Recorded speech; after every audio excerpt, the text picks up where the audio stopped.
जय Hind students, I hope कि आप सभी लोग स्वस्थ होंगे। आप सभी की प्रिपरेशन अच्छी चल रही होगी।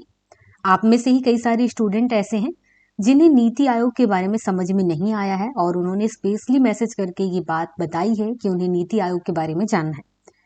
तो उसी को ध्यान में रखते हुए आज के सेशन में हम बात करने वाले हैं नीति आयोग के बारे में। नीति आयोग को समझने से पहले आपको योजना आयोग के बारे में समझना होगा। जब आप योजना आयोग को समझ जाएंगे तो उसी के अकॉर्डिंग नीति आयोग को भी समझने में आपको आसानी होगी। पहले हम बात करते हैं स्थापना के बारे में। ये तो सबसे पहला सवाल होता है और एग्जाम में भी पूछा जाता है। देखिए, इसकी स्थापना एक बोर्ड के सिफारिश पर होता है। उस बोर्ड का नाम है केंद्रीय सलाहकार योजना बोर्ड। इसी बोर्ड के सिफारिश पर इसकी स्थापना की गई थी और इस बोर्ड के जो अध्यक्ष थे वो थे केसी नियोगी। कई बार ये भी सवाल में पूछा जाता है। स्थापना की डेट के बारे में बात करते हैं तो 15 मार्च 1950 को इसकी स्थापना की गई थी और इसी दिन से यह अस्तित्व में आया हुआ है। योजना आयोग को तैयार इसलिए किया गया था ताकि सोशल और इकोनॉमिक ये दोनों ही लेवल पर जो डेवलपमेंट के लिए प्लानिंग तैयार किया जाता है उसका टॉप पार्ट योजना आयोग रहेगा और ये सारी चीजों को देखता था। थोड़ी डिटेल में हम आगे बात करते हैं। योजना आयोग को समझना है तो सबसे पहले इसके काम को समझिए। सबसे पहला और इम्पोर्टेंट काम ये था कि हमारे इंडिया में जितने भी टाइप के रिसोर्सेज हैं, इन रिसोर्सेज में इनका यूज हमारे इंडिया के प्रॉस्पेरिटी समृद्धि के लिए करना और उसके लिए कई अलग अलग टाइप की पॉसिबिलिटीज होती हैं, उनको खोजना। मतलब ये है कि इंडिया के जितने भी फिजिकल, कैपिटल और ह्यूमन रिसोर्सेज हैं, इनको सबसे पहले आकलन करना, एसेस करना। उसके बाद इनका यूज हम देश की समृद्धि के लिए, प्रॉस्पेरिटी के लिए किस टाइप से कर सकते हैं, किस टाइप से अलग अलग तरीके हो सकते हैं, इस टाइप की संभावनाएं पॉसिबिलिटीज हैं, उनको खोजने का काम योजना आयोग का था। अब दूसरा काम क्या था?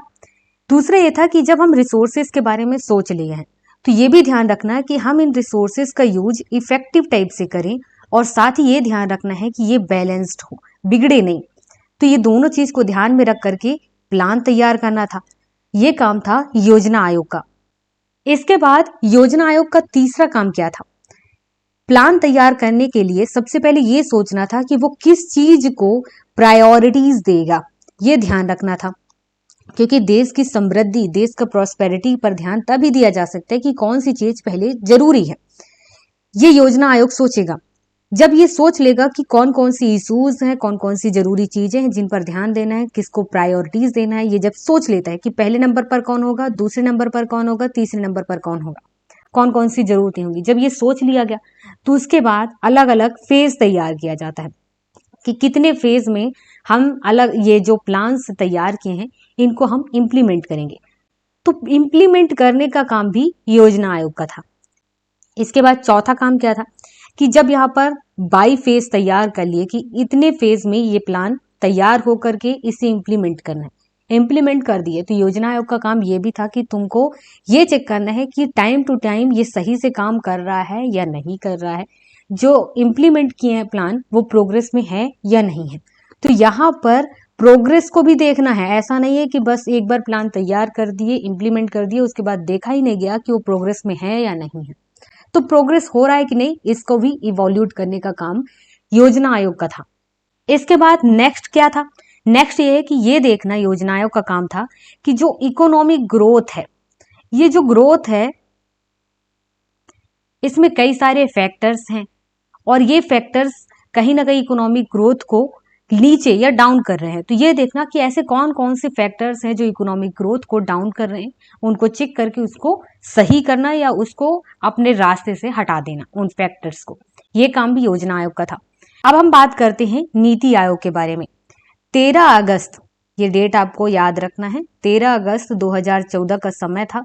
इस डेट को मोदी जी की सरकार ने क्या किया था? योजना आयोग को भंग कर दिया था। मतलब इस दिन योजना आयोग खत्म हो गया और इसकी जगह पर एक नया आयोग आता है जिसका नाम है नीति आयोग और इसकी स्थापना का डेट याद रखें, कई बार एग्जाम में पूछा जाता है। इसकी स्थापना 1 जनवरी 2015 को किया गया। यहाँ पर नीति आयोग का फुल फॉर्म है national institution for transforming India. तो यहाँ पर नीति आयोग का फुल फॉर्म भी आपको याद रखना है। नीति आयोग को केंद्रीय मंत्रिमंडल के सिफारिश पर तैयार किया गया है, उसी ने इसे क्रिएट किया है। अब बात करें कि ये संवैधानिक है या नहीं, तो देखिए ना तो ये संवैधानिक है और ना ही वैधानिक है। आप इसे गैर वैधानिक बोल सकते हैं। एग्जाम के बेस को ध्यान में रख के बात करते हैं तो नीति आयोग को सरकार का थिंक टैंक कहा जाता है, ये आपको याद रखना है। दूसरी चीज ये कि जिस टाइम पर नीति आयोग को तैयार किया गया था, ये ध्यान में रख करके कि योजना आयोग का जो काम है लगभग वो सारा काम तो ये करेगा ही, इसके अलावा इसको कुछ और भी जिम्मेदारियां दी गई, कुछ नहीं बहुत ज्यादा जिम्मेदारियां दी गई। तो नीति आयोग क्या करता है, जो सेंट्रल गवर्नमेंट है और स्टेट गवर्नमेंट है, इन दोनों के बीच जो रिलेवेंट टेक्निकल एडवाइस है वो देने का काम भी नीति आयोग ही करता है। तो एक तरीके से ये दोनों सेंट्रल गवर्नमेंट और स्टेट गवर्नमेंट दोनों को जोड़ के भी रखता है। इसके अलावा इसका काम ये भी हो गया कि जो गवर्नमेंट ऑफ इंडिया है उसके लिए जो स्ट्रेटेजिक प्रोजेक्ट है, लॉन्ग टर्म पॉलिसीज है, उसको भी तैयार करने का काम नीति आयोग करेगा। अब हम बात करते हैं नीति आयोग के एम के बारे में कि नीति आयोग को कौन कौन से काम दिए गए। वैसे हम सभी काम को अगर डिटेल में बैठे बात करने के लिए तो बहुत लंबा हो जाएगा, लेकिन कुछ इंपॉर्टेंट पॉइंट हैं जिनको आप एग्जाम में लिख सकते हैं, एग्जाम में पूछा भी जाता है, जनरली आपको पता भी होना चाहिए, उन्हीं को हम बात करेंगे। तो देखिए सबसे पहले तो नीति आयोग का काम ये है कि वो नेशनल डेवलपमेंट को के जो विजन है उसको ध्यान रखे। नेशनल डेवलपमेंट के विजन को ध्यान में रख करके सेंट्रल और स्टेट इन दोनों से ये उम्मीद करता है कि आप दोनों हमारा जो प्लान तैयार किया गया नेशनल डेवलपमेंट के लिए उन दोनों में पार्टिसिपेट करें, और उसी के अकॉर्डिंग यहाँ पर स्ट्रेटेजी तैयार किया जाता है। और ये जो स्ट्रेटेजी तैयार किया जाता है वो सेंट्रल गवर्नमेंट और स्टेट गवर्नमेंट इन दोनों के साथ शेयर किया जाता है। ये इसका सबसे पहला काम होता है। बात करते हैं सहकारी संघवाद या कोऑपरेटिव फेडरलिज्म के बारे में। इसको स्टेब्लिश करने के लिए सस्टेनेबल बेसिस पर इनिशिएटिव्स करने का काम, उसके प्रोसेस को प्रमोट करने का काम नीति आयोग का था। तो ये ध्यान रखना है, सहकारी संघवाद या कोऑपरेटिव फेडरलिज्म, इसको स्टेब्लिश स्थापना करने के लिए सस्टेनेबल, आपको सस्टेनेबल में कितने सारे जो प्लान्स है उसको याद होना चाहिए, जो 17 प्लान्स है वो पता होना चाहिए। सस्टेनेबल बेसिस पर इनिशिएटिव करने का काम और उस प्रोसेस को प्रमोट करने का जो काम है वो नीति आयोग का है। इसके अलावा नेक्स्ट काम क्या था कि हमारी सोसाइटी में, तीसरा काम कह सकते हैं कि हमारी सोसाइटी में कई अलग अलग टाइप के वर्ग हैं, कुछ अमीर हैं कुछ गरीब हैं। उनमें कुछ वर्ग ऐसे हैं जिनके लिए, मतलब जो गरीब वर्ग के लोग आते हैं हम उनको कह सकते हैं, उनके लिए अलग अलग टाइप के प्लान तैयार किया जाता है ताकि वो लोग गरीबी से उठ करके ऊपर आए। अब यहाँ पर जितने भी टाइप के जो प्लान है इम्प्लीमेंट किया जाता है, अगर उन तक वो नहीं पहुंच पाता है तो यहाँ पर नीति आयोग का काम है कि वो देखे कि इकोनॉमिक प्रोग्रेस में ये लोग को जो बेनिफिट दिया गया था, ये बेनिफिट अगर नहीं पहुंचा है तो क्यों नहीं पहुंचा है, अगर इनको जरूरत है तो क्या जरूरत है। तो यहाँ पर नीति आयोग का काम ये भी है। अब इसके बाद नीति आयोग का नेक्स्ट काम ये है कि आप देखते होंगे कि विलेज लेवल पे ऐसे कई सारे स्कीम्स हैं जो पहुंचते हैं। वो कैसे पहुंचता है, तो यहाँ पर जो ये नीति आयोग है वो ये देखता है कि विलेज लेवल पर कौन कौन सी जरूरतें हैं, उन जरूरतों के अकॉर्डिंग कौन कौन से टाइप के जो प्लान्स है वो तैयार करना है, किस टाइप से तैयार करना है, इसका प्रोसेस क्या होगा, इस पूरे सिस्टम को तैयार करने का जो डेवलप करने का काम है वो नीति आयोग का होता है। इसके अलावा आप ये कह सकते हैं कि नीति आयोग का एक और काम है डिजाइनिंग का काम।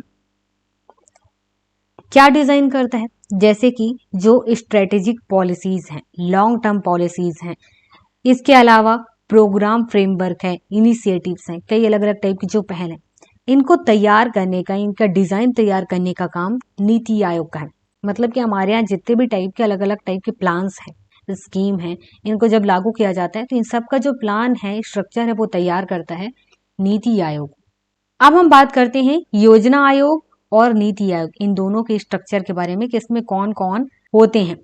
तो सबसे पहले बात करते हैं योजना आयोग की कि इसमें पहले क्या सिस्टम था। एक अध्यक्ष हुआ करते थे, अध्यक्ष पीएम हुआ करते थे, दूसरा उपाध्यक्ष होते थे, तीसरा जो केंद्रीय मंत्री थे वो इस आयोग के, या यूं कह सकते हो कि इसके अंशकालीन सदस्य थे। चौथा क्या था कि इसमें 4 से 7 पूर्णकालिक सदस्य हुआ करते थे और एक इसमें सचिव हुआ करता था जो कि एक आईएएस ऑफिसर हुआ करता था। अब जब नीति आयोग की स्थापना की गई तो इसमें जो अध्यक्ष हैं वो तो पीएम ही हैं, एक उपाध्यक्ष होते हैं, ये सेम चल रहा है। इसके बाद इसके स्ट्रक्चर में कुछ चेंजेस हैं। इसके बाद यहाँ पर चेंजेस है गवर्निंग काउंसिल में। इसमें क्या है कि राज्य के जो मुख्यमंत्री हैं, सीएम हैं, और केंद्र के जो जैसे कि दिल्ली है तो वहां पर के भी जो मुख्यमंत्री हैं, कुछ जगहों पर उपराज्यपाल हैं, ये सभी शामिल होकर के ये गवर्निंग काउंसिल तैयार करते हैं। तो ये इसके पार्ट हैं। इसके बाद पीएम क्या करते हैं, कुछ विशेषज्ञ होते हैं उनको इनवाइट करते हैं, तो वो भी इसके सदस्य होते हैं। इनकी संख्या नहीं बताई गई है कि कितने हो सकते हैं। इसके बाद पूर्णकालिक सदस्य होते हैं। तो यहाँ पर इतने सारे लोग होते हैं, मतलब नीति आयोग का जो स्ट्रक्चर है वो काफी बड़ा है, इसमें काफी लोग शामिल होते हैं, जबकि योजना आयोग में ऐसा नहीं था। स्ट्रक्चर के बारे में हमने बात कर लिया। अगर आपको कुछ समझ में नहीं आया है तो आप हमसे पूछ सकते हैं।